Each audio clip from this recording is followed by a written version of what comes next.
"Pick it up," Sterling Vance said. He watched a $100 bill settle on the floor beside a waitress he had just humiliated in front of 12 strangers. Maya Brooks knelt apron-stained, exhausted, saying nothing. She did not argue, she did not explain, she did not move. What Sterling didn't know was simple. It would cost him everything. Maya Brooks had corrected a graduate-level calculus error the night before on a torn napkin for a dishwasher nobody in that kitchen ever bothered to look at twice. She wasn't just a waitress. She wasn't just drowning in her daughter's hospital bills. She was a mathematical, mind-sharp, precise, entirely capable of dismantling a hedge fund from the inside. Sterling had just handed her the exact algorithm, the one he was proudest of. Nobody expected this. A billionaire's rigged trap unknowingly handed to a hidden mathematical genius. Let's dig in. Maya Brooks was 29 years old, a waitress who had spent 6 years memorizing the weight of other people's dishes. Her uniform was 2 sizes too big, hemmed with dollar store thread and stained down the front like a map of every table she had ever cleared. Aurelia's dining room had gone dark an hour ago. Only the kitchen light still burned. She moved through the empty tables slowly. Her feet had stopped complaining hours ago. They had gone past pain into something quieter, something closer to numbness. She wiped down the last booth. She stacked the last chair. She counted the tips in her apron pocket without looking at them first. $61.40. For 14 hours. Elias Thorne was 67 years old, the dishwasher nobody introduced to anyone. His hands stayed wrapped in yellow rubber gloves, slick with old soap, and he moved through the kitchen like a man who had made peace with being invisible a long time ago. He was rinsing the last pan when he saw her sit down at the employee table. He said nothing. He never said much. Maya pulled a napkin from the dispenser. It was thin, grease-stained at one corner, already torn along the fold. She smoothed it flat against the table. Rent $612. Bus fare $2.75 twice a day. Lily's medication $84 a week if the pharmacy didn't raise the price again. She wrote in small, tight numbers. Not because she had to be precise, just because that's who she was. The math didn't math. She knew that before she finished the column. $61 would not cover a week that needed $400. She stared at the napkin anyway. Her pen kept moving, subtracting, carrying, adjusting, refusing to stop even when the answer stayed the same. She thought of Lily's face that morning, pale against the hospital pillow, asking when she could come home. She thought of Dr. Foster's voice on the phone, careful and clinical. She folded the napkin once, then again, until it was small enough to disappear into her fist. Elias set his gloves down on the drain board. He picked up a folded newspaper from the trash bin beside the dish station, the one a customer had left behind hours earlier. He sat 2 stools down from Maya, close enough to share the light, far enough to stay out of her way. He read slowly, his lips barely moving. A finance page. A dense column of projections and equations meant to look official. He frowned at one line. He read it again. Maya glanced over without meaning to. It was habit, not curiosity. Her eyes had always done this, catching numbers the way other people caught faces. She saw the error before she saw the rest of the page. A derivative solved backward. A decimal carried into the wrong column. A mistake small enough to slip past anyone who wasn't looking for it. "That's wrong," she said. Elias looked up. "The rate isn't 4.2, she said. "It's 2.4. Somebody flipped the digits." She reached over, not asking permission, and corrected it in the margin with her own pen. Clean numbers, certain numbers. She didn't explain herself. She didn't wait to see if he understood. She just fixed it and went back to her own napkin the way someone closes a door they've walked through 1,000 times before. Elias did not move for a moment. Silence. Real silence. He looked down at the correction. Then he looked at her. Really looked the way he hadn't looked at anyone in years. Something in his face shifted, small and quiet, the kind of shift nobody else in the room was awake to notice. Marcus Hayes was 51 years old, the restaurant's manager, a battered clipboard tucked permanently under his arm like a shield he no longer believed in. He passed through the kitchen on his way to lock the back door. He saw Maya at the table. He saw the folded napkin in her fist. He said goodnight, tired and automatic, and kept walking. He did not see what had just happened between the waitress and the dishwasher. Nobody did. Maya stood to leave. She still had a half sandwich wrapped in wax paper from her break, the kind of small mercy she rationed for herself on the worst nights. She looked at Elias, at his soap-worn hands, at the newspaper still open on the counter. She set the sandwich down in front of him. She placed her napkin beside it, the one covered in her own private arithmetic, the one holding the exact shape of her exhaustion. "You need it more than I do tonight," she said. Not a request. Not quite a lie either. She walked out into the cold without waiting for a thank you. Elias sat alone under the fluorescent lights. He unfolded her napkins slowly. He read every number, every correction, every quiet act of survival written in a hand too steady for someone that tired. He said nothing. He simply understood in the way a man understands something he has spent his whole life learning to recognize. She had no idea that a man in an $8,000 suit was about to walk through those doors and turn her mathematical mind into a weapon. Sterling Vance was 44 years old, founder of Vance Capital Partners, the kind of man whose watch cost more than the restaurant's monthly payroll. He walked into Aurelia at 9:15, trailed by two junior associates who never spoke unless spoken to. His charcoal suit fit like it had been built around him that morning. He straightened his cufflinks before he sat down, a small gesture he performed before every meal, every meeting, every moment he wanted the room to notice him. Marcus Hayes met him at the door himself.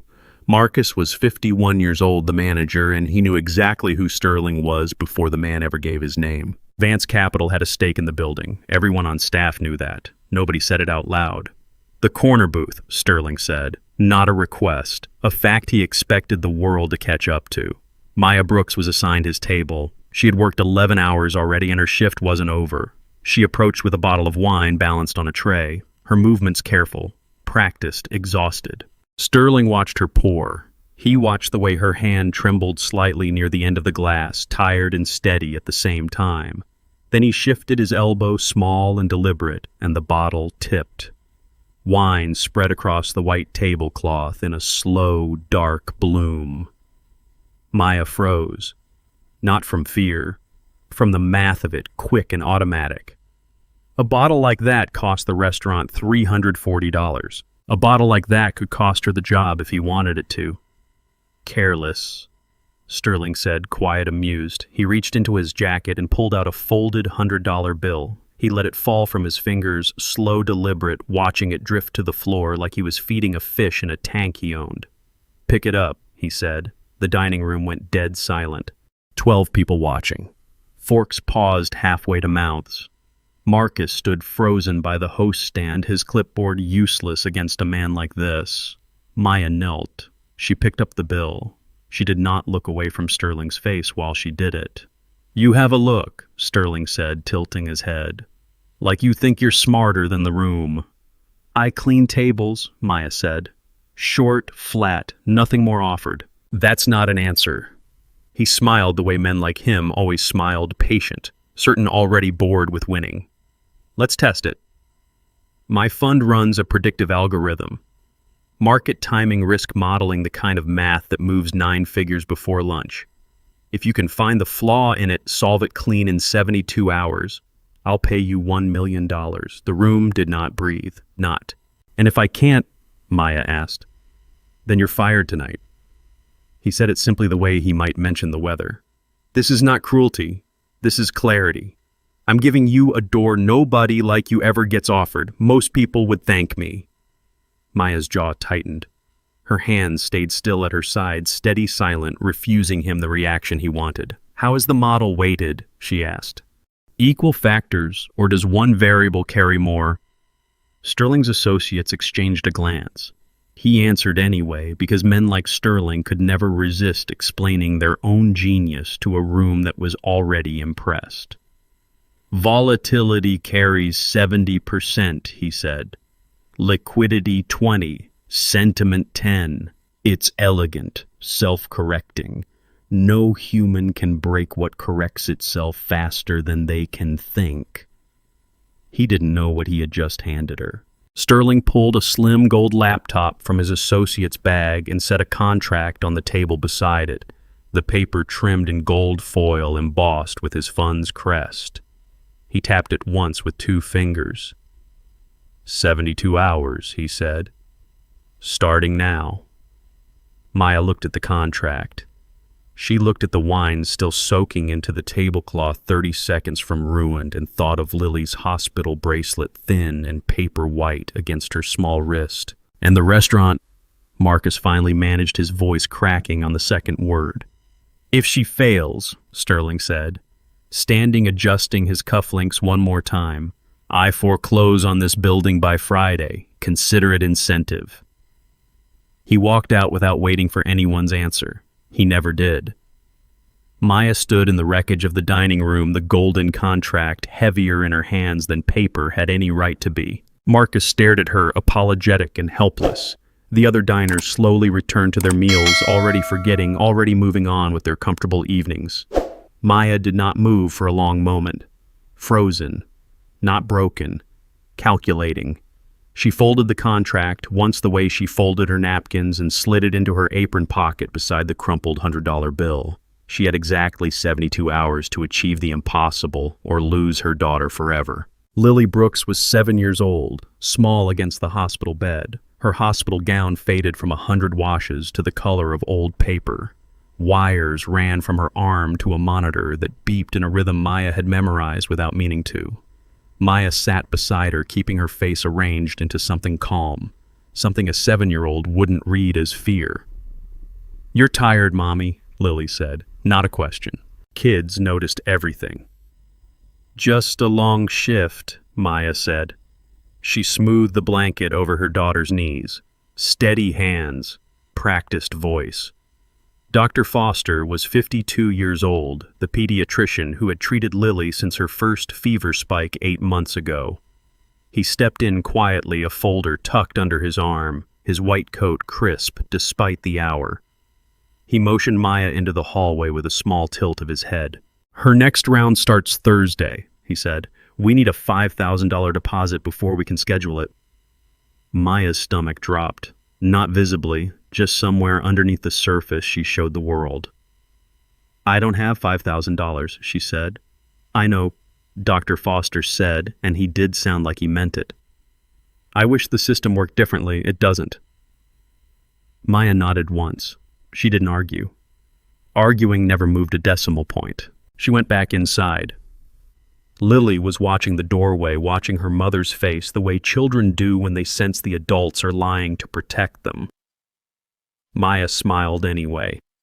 Wide, warm, false, in exactly the way love sometimes requires.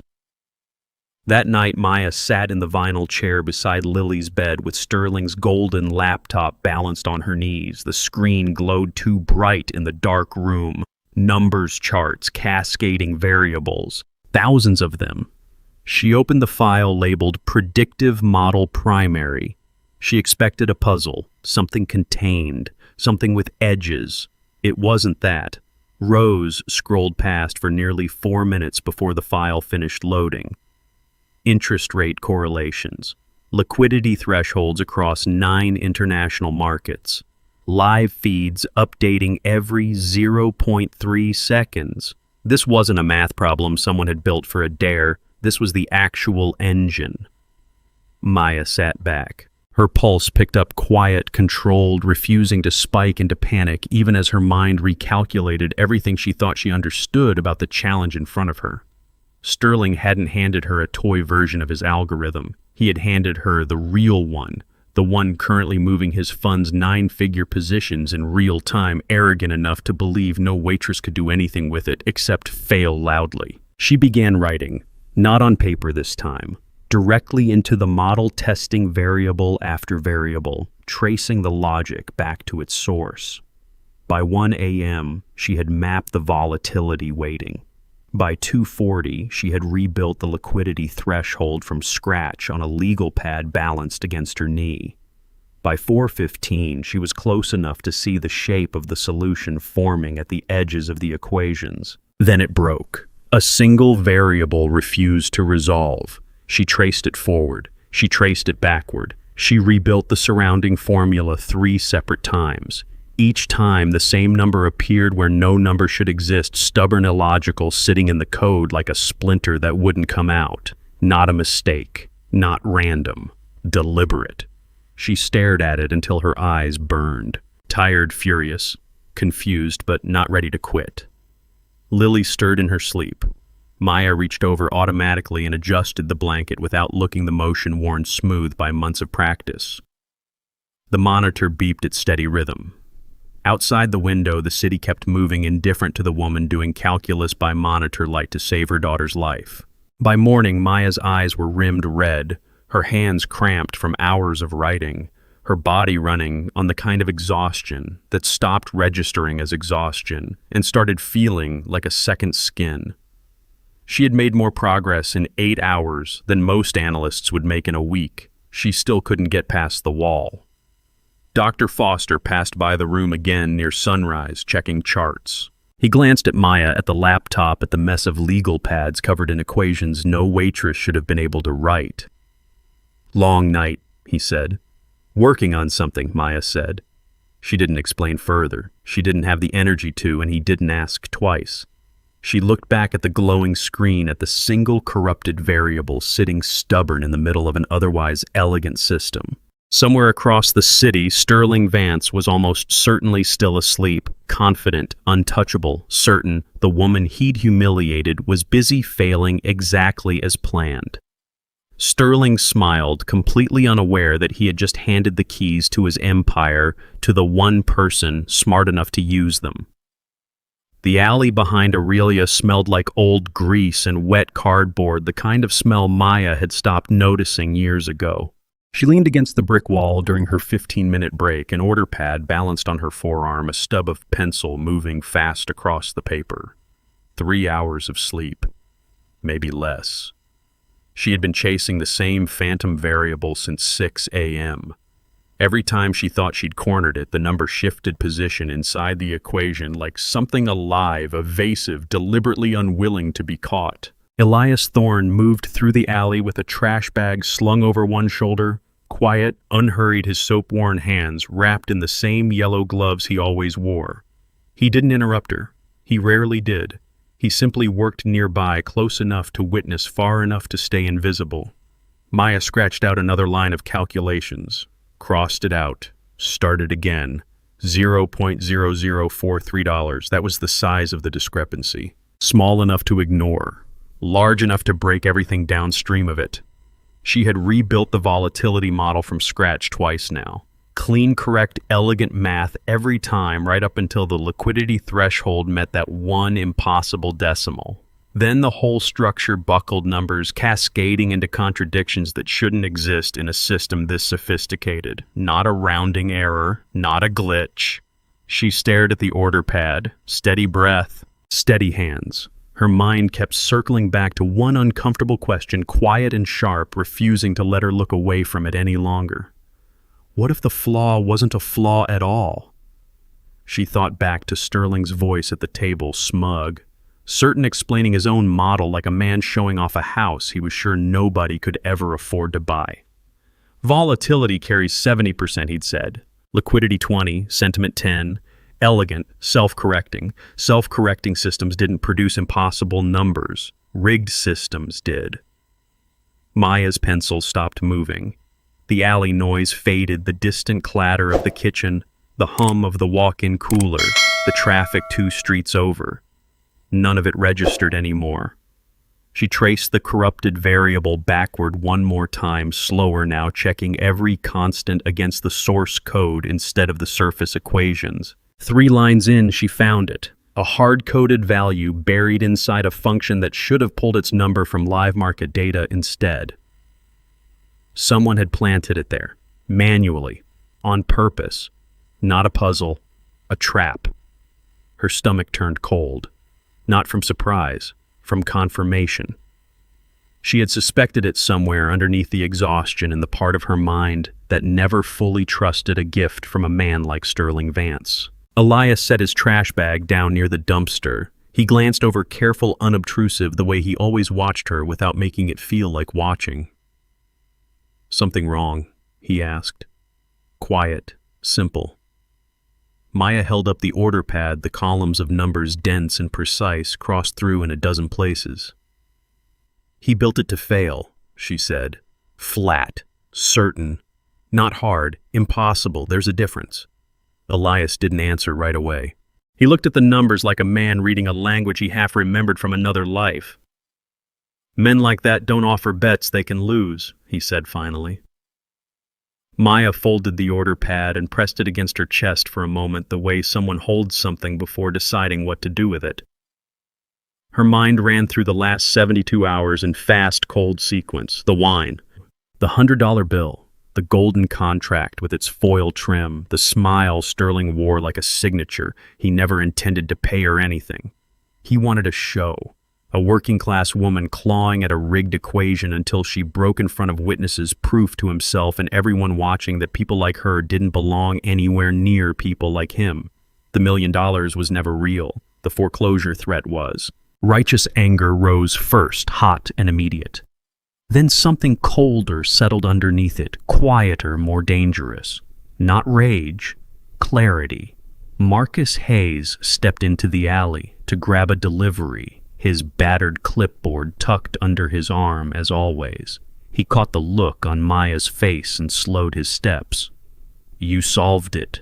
he asked. Hopeful, tired, desperate for good news after 2 days of watching the walls close in on the restaurant. "No," Maya said.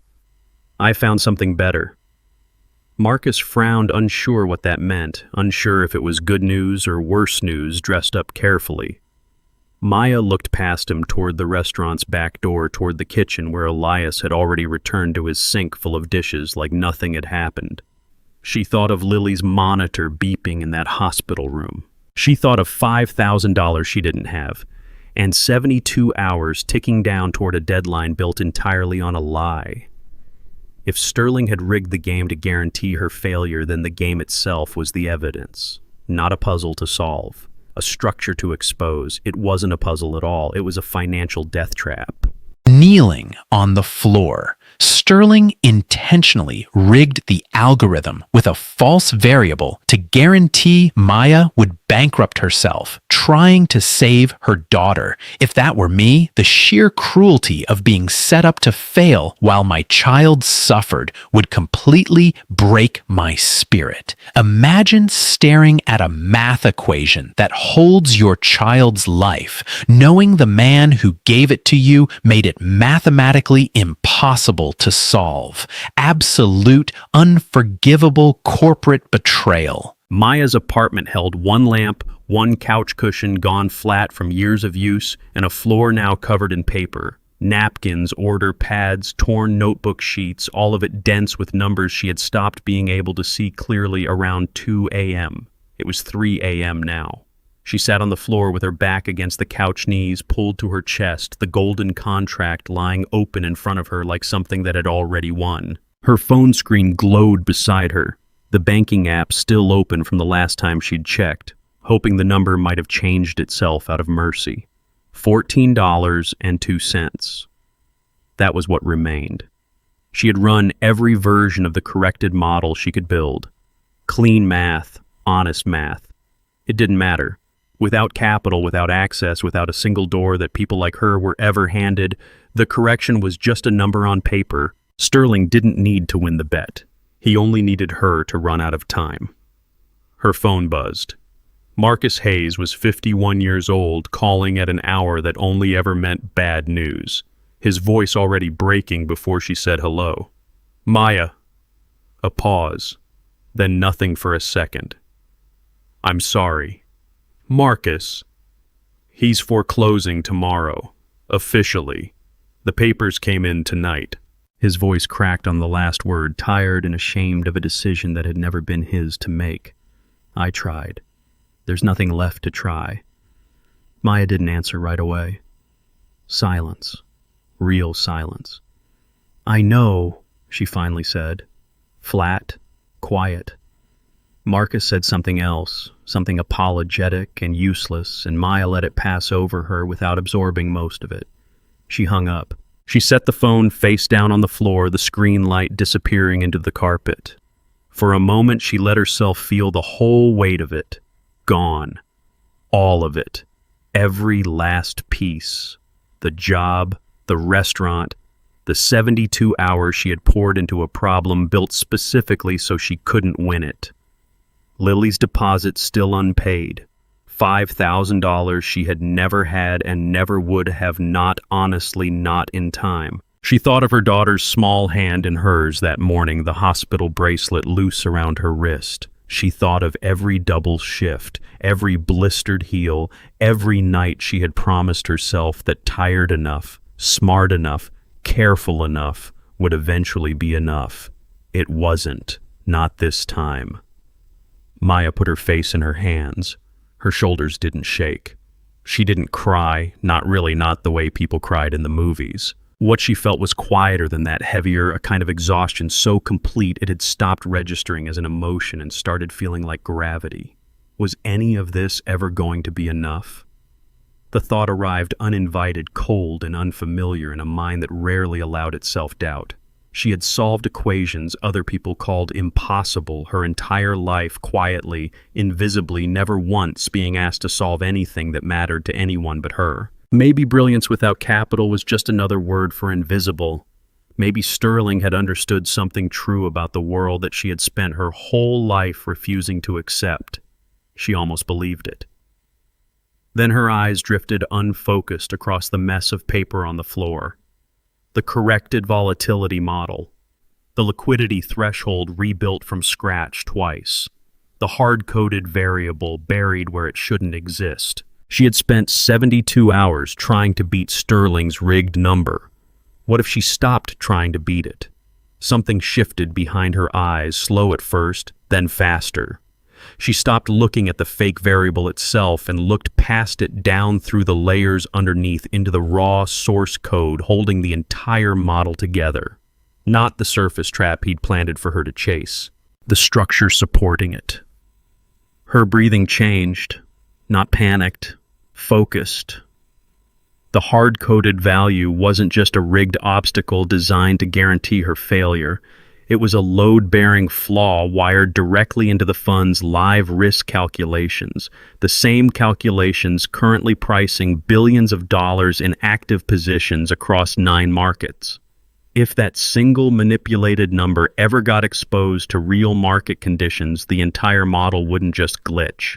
It would collapse, completely, publicly, immediately. Maya sat up straighter. Her hands stopped trembling.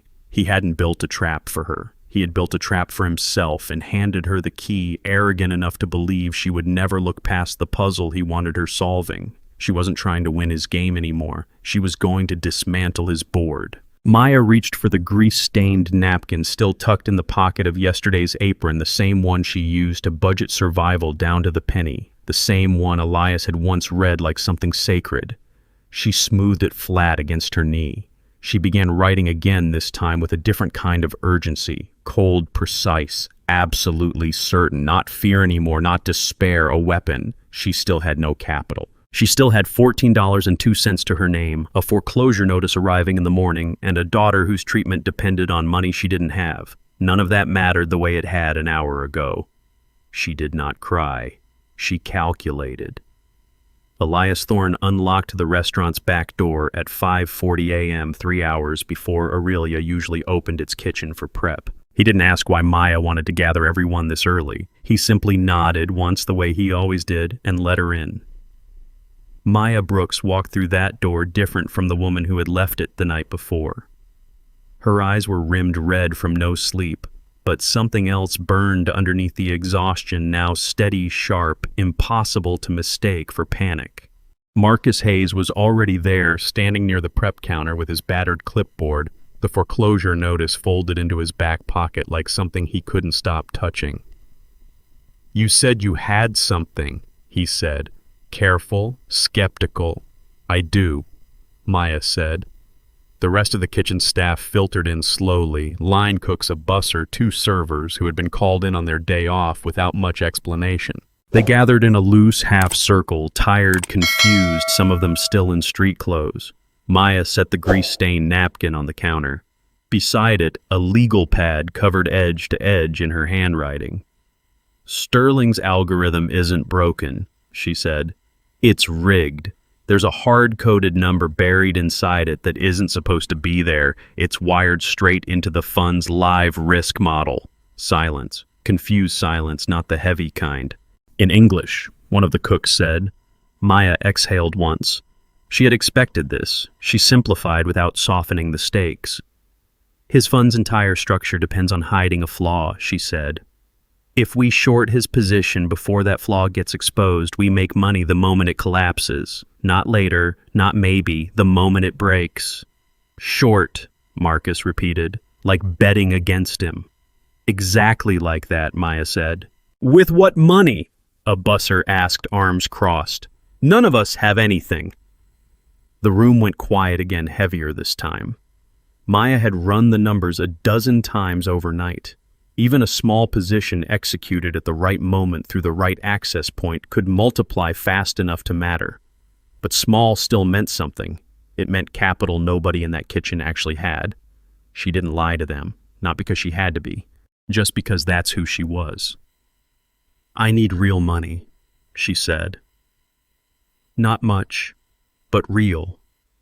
And I need a way to execute the trade before Sterling's model gets exposed publicly, which could be hours, not days. Nobody spoke. Marcus looked down at his clipboard at the foreclosure papers folded inside his pocket at 11 years of managing a restaurant that was about to disappear no matter what happened next. He set the clipboard down on the counter, quiet, deliberate. I've got $4,000, he said. Savings. Every cent I have left after my ex took half of everything else. The room turned toward him. Marcus, Maya started. I've watched you get treated like garbage for 6 years, he said, his voice steady despite the crack underneath it. I couldn't stop him at that table. Maybe I can stop him at this one. Elias stood near the dish station, silent, watching the exchange the way he watched everything, careful, unreadable. He said nothing yet. He rarely did before he needed to. One of the line cooks stepped forward next, pulling folded bills from his apron pocket tip money he'd been saving toward rent. A server added what she had left from her last paycheck. Small amounts individually. Together, they started to add up into something real. We're not rich, Marcus said, looking around the kitchen at the people who had just emptied their pockets onto a prep table for a woman most of them barely knew outside of shift changes. But we're not nothing either. Maya looked at the growing pile of cash, crumpled bills, and folded tens, 4 servers' worth of rent money and grocery money sitting exposed under fluorescent light. They were just waiters and cooks with $4,000 to their names. But tonight, they were going to war. The problem remained unsolved, though. $4,000 even placed at the perfect moment meant nothing without a verified broker terminal, without institutional access fast enough to beat the model's collapse before Sterling's own people could patch the flaw and erase every trace of it. Maya looked around the room, calculating, searching for the missing piece she still didn't have. Elias Thorne stood quietly near the dish station, his yellow gloves folded over the edge of the sink, saying nothing at all. Not yet. The prep table in the back kitchen held $4,000 by 6:15 a.m., counted twice stacked in uneven piles of 10s and 20s and a handful of crumpled 50s. Marcus Hayes counted it a third time anyway, his hands unsteady, his battered clipboard abandoned somewhere behind him for the first time in years. That's everything, he said. Every cent anyone in this kitchen has. Maya Brooks stood over the pile, arms crossed, doing the math in her head the way she did everything else. $4,000 was real money to the people who had emptied their pockets for it. Against a hedge fund managing 9 figures across international markets, it was barely a rounding error, enough to make the trade, useless without a way to place it. We need a broker terminal, she said. Verified access, institutional speed. Retail apps have delays built in, sometimes minutes, sometimes longer. A flaw this size won't stay hidden for minutes. Marcus rubbed his face with both hands. So we don't have it. Not that I know of, Maya said. Flat, honest. The kitchen staff shifted uneasily around the prep table, tired faces catching the harsh overhead light, all of them realizing at the same moment that courage and cash weren't the same thing as capability. A busser checked his phone. A server checked the clock. 72 hours had narrowed down to something closer to 11. Marcus glanced toward the back door, toward the alley, toward the foreclosure notice, waiting in his back pocket like a countdown nobody could stop. Maybe there's a lawyer, he started. Maybe someone downtown who owes me a favor. There's no time, Maya said.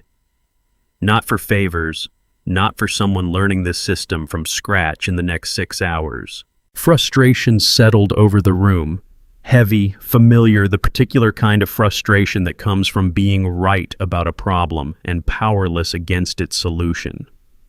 Nobody spoke for a long moment. The only sound was the low hum of the walk-in cooler and the distant drip of a faucet someone had forgotten to tighten. Elias Thorne stood near the dish station, exactly where he always stood, his yellow rubber gloves folded neatly over the edge of the sink. He stopped mopping. The sound registered before anyone turned to look small, deliberate, out of place. A mop handle set down against tile instead of leaned carelessly in a corner.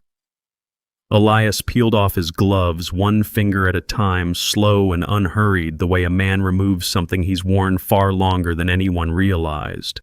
He walked past the prep table without a word. He walked to the front of the restaurant. He locked the front doors.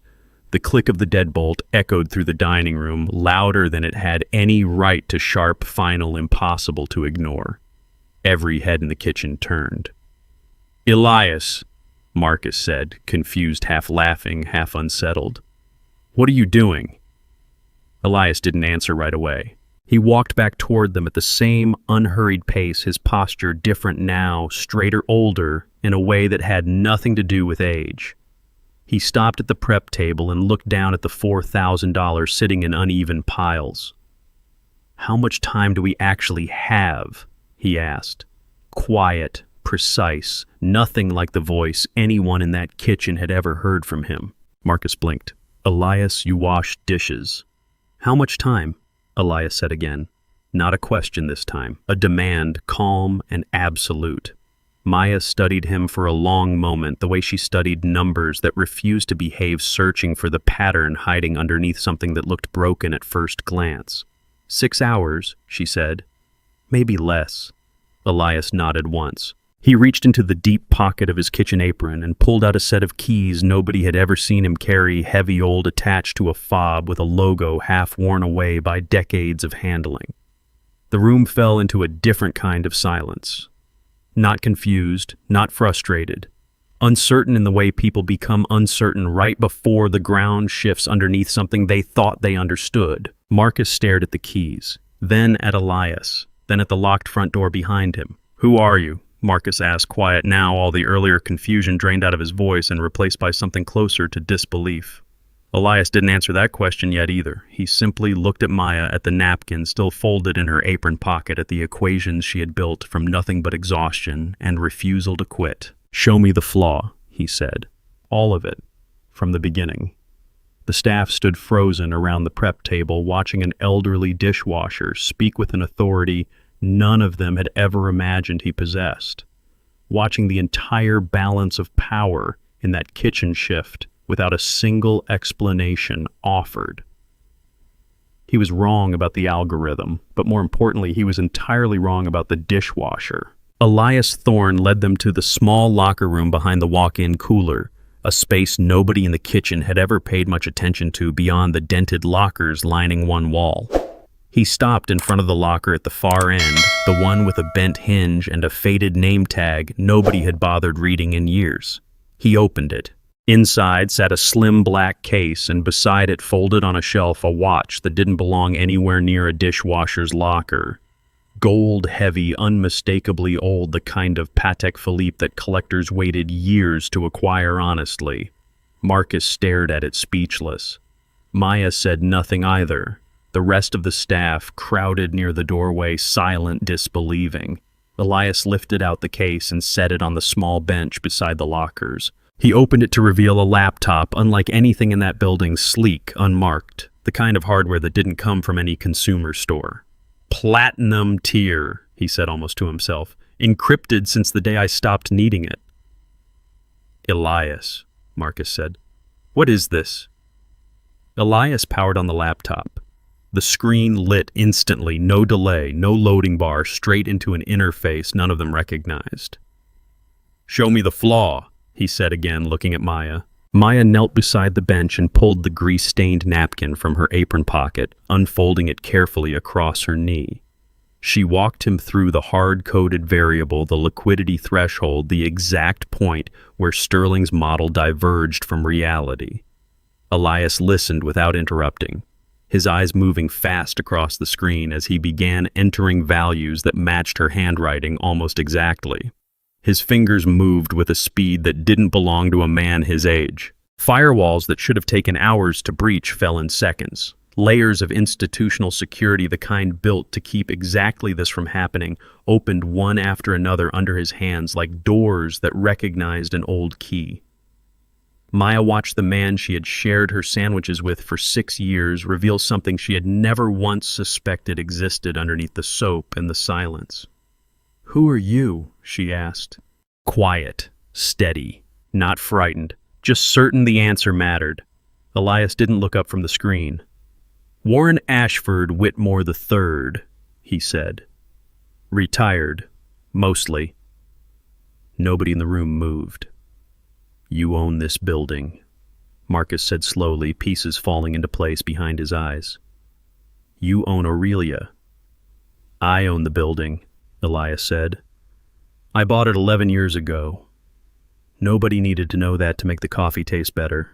He kept working as he spoke, entering the staff's $4,000 into a position sized against institutional leverage numbers, scaling upward on the screen far beyond what $4,000 alone could ever touch. A short position against Vance Capital Partners, timed against the exact flaw Maya had mapped down to the decimal. "You retired from what?" Maya asked, though some part of her had already guessed. "Wall Street," Elias said, "a long time ago. Long enough that men like Sterling Vance never learned my face, only my name, and only in footnotes. The trade locked in at 11:47 a.m. Silence. The screen refreshed. Numbers shifted small at first, then faster, cascading the way water moves once a dam finally gives. Across the city, inside Sterling Vance's glass tower, alarms began sounding on trading floors that had never expected the model anyone trusted completely to fail this publicly, this fast, this permanently. His fund's predictive algorithm, the one he had bragged about at a dinner table 3 days earlier, collapsed under the exact weight of its own hidden flaw, the flaw he had planted himself to guarantee a waitress's failure. Not hacked, not stolen, exposed. Maya sat back on her heels, watching numbers multiply on a screen she barely understood the mechanics of, only the outcome. $4,000 leveraged through institutional access nobody in that kitchen had known existed an hour earlier, now representing a position worth more than any of them had ever seen in their lives. Elias closed the laptop gently, the way a man closes something he has no intention of ever opening again. "It's done," he said. Marcus sat down hard on the bench, his legs no longer willing to hold the weight of what he'd just watched. The staff stood frozen in the small locker room, some crying quietly, some simply staring at the man who had washed their dishes for 6 years without a single one of them asking his name.